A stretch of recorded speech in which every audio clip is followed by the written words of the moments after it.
पुरंदर विधानसभा निवडणुकीच्या अनुषंगानं आपण पुरंदर तालुक्यामध्ये फिरतोय आणि त्याच अनुषंगानं आज आपण नाझरे या गावामध्ये आलेलो आहोत। आपण मतदारांची मतं जाणून घेतोय। पुरंदर तालुक्यामध्ये मोठ्या प्रमाणात तिरंगी लढत मानली जाते आणि आपल्यासोबत काही तरुण मंडळी आहेत। दादा काय सांगाल, पुरंदरचा आमदार कोणाच्या रूपाने बघायचा? संभाजी झेंडे साहेबांच्याच रूपाने पुरंदरचा आमदार पाहिजे आणि अत्यंत चांगलं नेतृत्व आहे ते, त्यांच्या रूपानेच आमदार नेतृत्व। दादा काय सांगाल, पुरंदरचा आमदार कोण होईल असं? पुरंदरचा आमदार संभाजी झेंडे साहेब होते। संभाजी झेंडे साहेब होते। काय वाटतं दादा तुम्हाला, पुरंदरचा आमदार तुम्हाला कोणाच्या रूपाने बघायचा? साहेब, पुरंदरचा आमदार आम्हाला संभाजी झेंडे साहेबांच्या रूपानेच बघायला आवडेल, कारण इथून मागं आम्ही या दोन्ही उमेदवारांना मतदान केलेलं आहे। परंतु एक आम्हाला असं अनुभव आलेलं आहे की दोन्ही उमेदवार आत्ता पण जे इलेक्शन लढत आहेत ते जुन्या मुद्द्यांवरती इलेक्शन लढत आहेत। मग तुम्हाला 5 वर्ष तुम्ही काय केलं नाही का? तुम्ही जर आत्ता पण तेच मुद्दे आमच्या पुढे आणताय, एक आम्ही आता सुशिक्षित मुलं आहेत म्हणून त्यांना विचारू इच्छितो की 5 वर्षापूर्वी किंवा दुसरे एक उमेदवार असतील शिवतारे यांनी एक 10 वर्षापूर्वी 15 वर्षापूर्वी सांगितलं गुंजवणीचं पाणी, मग ते अजूनपर्यंत का नाही आलं? पाईप आली, हे झालं ते झालं, मग तुम्ही लोकांची दिशाभूल करताय का?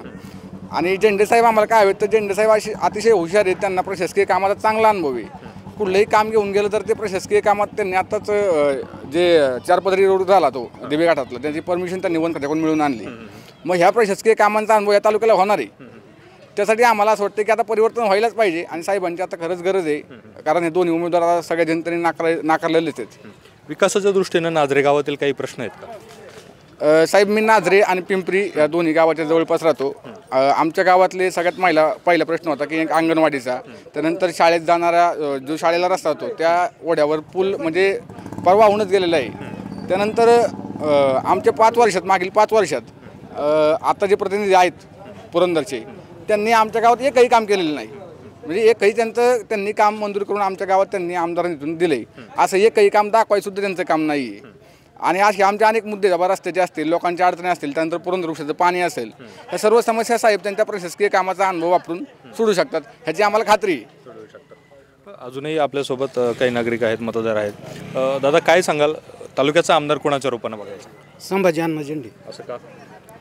तेच पाहिजेत, सुशिक्षित आणि कायदे पंडित, त्याच्यामुळे सदस्य होणार। दादा काय वाटतं, सध्या विधानसभेचं वार आहे, पुरंदर तालुक्यामध्ये तिरंगी लढत आहे, संभाजी झेंडे, विजय शिवतारे आणि संजय जगताप, तीनही उमेदवार प्रबळ दावेदार आहेत। काय वाटतं, प्रभावी आणि पुरंदरचा तालुक्याचा आमदार कोण होईल? नाही, आता ओव्हरऑल माझं मत मांडण्यापेक्षा आता तालुक्यामध्येच ऑलरेडी आता तिरंगी लढतीमुळे एकदम अटीतटीचा सामना होणार आहे आणि सगळी लोक उत्सुक आहेत हे बघण्यासाठी की नक्की काय विषय होणार आहे। तर विषय असा आहे की एकंदरीत आमच्या सर्वेनुसार, युवकांचा सर्वेनुसार की काय आलं, सर्वजण लोक वैतागलेली आहेत। काही आम्ही पण वैयक्तिक काही लोकांचं असं मतं घेतली की त्यांचं बी म्हणणं आहे की इथून मागची नुसती आश्वासनं ऐकत गेलो, इथून मागं सर्व हे करत गेलो, पण प्रत्यक्षात बदल होणं गरजेचं आहे। जे बदल व्हायला पाहिजे, जे इम्प्लिमेंट व्हायला पाहिजे त्यांच्या आश्वासनाचं, ते अजिबात दिसत नाहीत। काही प्रमाणात निधी आला, आमच्या नाझरेसुपे गावामध्ये आला, पण तेवढ्यावरती आमचा इथला जनसमुदाय म्हणजे शेतकरी वर्ग अजिबात समाधानी नाही आहे। त्याच्यामुळं अजून थोडी अपेक्षा आहे की भावी आमदार जो असेल त्यांच्याकडनं खूप अपेक्षा आहेत आणि त्या अपेक्षा ह्या झेंडे साहेबांच्या रूपाने पूर्ण होतील असं लोकांना वाटतंय। आणि वैयक्तिक मलाही असं वाटतं की झेंडे साहेबांच्या रूपाने ही आश्वासनं, आता 2 आमदारांनी इतकी खूप 15 वर्ष एका पाळीव त्यांनी आमदार झाले, आता त्याच्यानंतर इतकी आश्वासनं ऐकली ते वैतागून गेलेत। त्याच्यामुळं आता बदल होण्याची गरज आहे आणि आता हा बदल बहुतेक निश्चित होईल असं मला तरी वाटतंय। धन्यवाद। ठीक आहे, आता आपण नाझरे गावामध्ये प्रवास करतोय। दादा काय सांगाल, तुम्ही थांबा, काय सांगाल, पुरंदरचा आमदार कोण होईल असं वाटतं? काय आता आम्हाला तर वाटतं झेंडे साहेबांनीच खावं, असं करावं लोकांनी असं वाटते, बाकीचं काय तर झेंडे साहेबांनी। काय तुम्हाला काय वाटतं? माझे तर मग ते पुरंदरचा विकास झेंडे पाटलांनी केला ना, आवरून झेंडेच्या मागे आपण जाणार। साधारण झेंडे काय असेल नाव त्यांचं ते, हे ठाम संभाजी झेंडे हा राष्ट्रवादीचा माणूस आहे, त्यांनी पुरंदरचा विकास करावा, शेतकऱ्याच्या मालाला बाजारभाव द्यावा, हीच अपेक्षा आहे आपली। अजूनही नागरिक आहेत। काय सांगाल दादा, कोणाच्या रूपानं पुरंदरचा आमदार बघायचा आहे? मला तसं पाहिलं तर आता पुरंदरचा आमदार संभाजी झेंडे साहेब अशी व्हावा अशी अपेक्षा आहे। का तर ते प्रशासकीय अधिकारी होते आणि त्यांना कामाचा अनुभव आहे आणि थोडे पुरंदरच्या जनतेला अपेक्षा आहे की ह्यांच्या मार्फत काहीतरी पुरंदरचा विकास होईल असं। बाकी काय वाटतं, कोण होईल यंदा आमदार? आमदार हेच होतील कोण? झेंडे साहेब. झेंडे साहेब. पण विकास केला पाहिजे, नाही तर धरण उशाला आणि कोर्ट कशाला. बर. आणि आमच्या महादेव मंदिराचं काम केलं तर मतदान अख्खा गठा देऊ. हां हां हां. कळसाचं ते काम करेल महादेवा त्याला अख्खा गठा मतदान देऊ. बर. हे सांगतोय पाहिजे. हां हां हां. मेजॉरिटी ऑफ कर लास्ट पॉईंट हां हां. बघा. बर. आम्हाला फसवलंय, या पूर्ण नेताच मिळाला नाही आतापर्यंत. येईल ते खाऊ आणि निघून जाऊ. वालीच नाही कुणी. सावत्र भावासारखं झालंय आमचं काम. सावत्ररावीसारखं काम झालेलं आहे. बघा सांगा झेंडे साहेबांना आमच्या महादेवाचं मंदिराचं काम करा, कळसाचं काम करा, अख्खा गठा मतदान 100% देऊ. संपलं काम.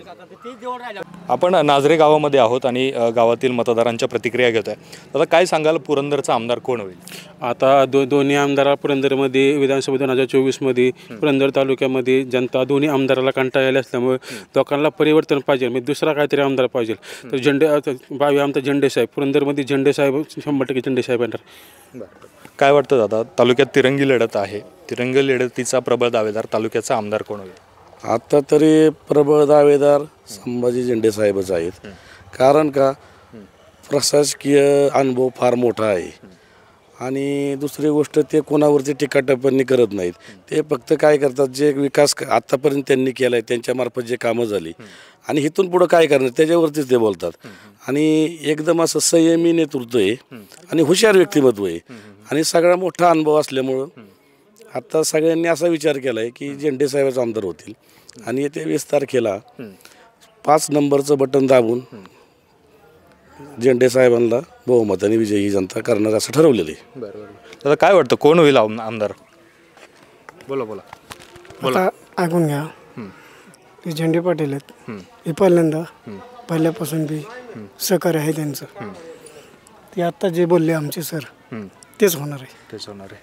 थँक्यू. तर आपण नाझरे गावातील प्रतिक्रिया घेतोय.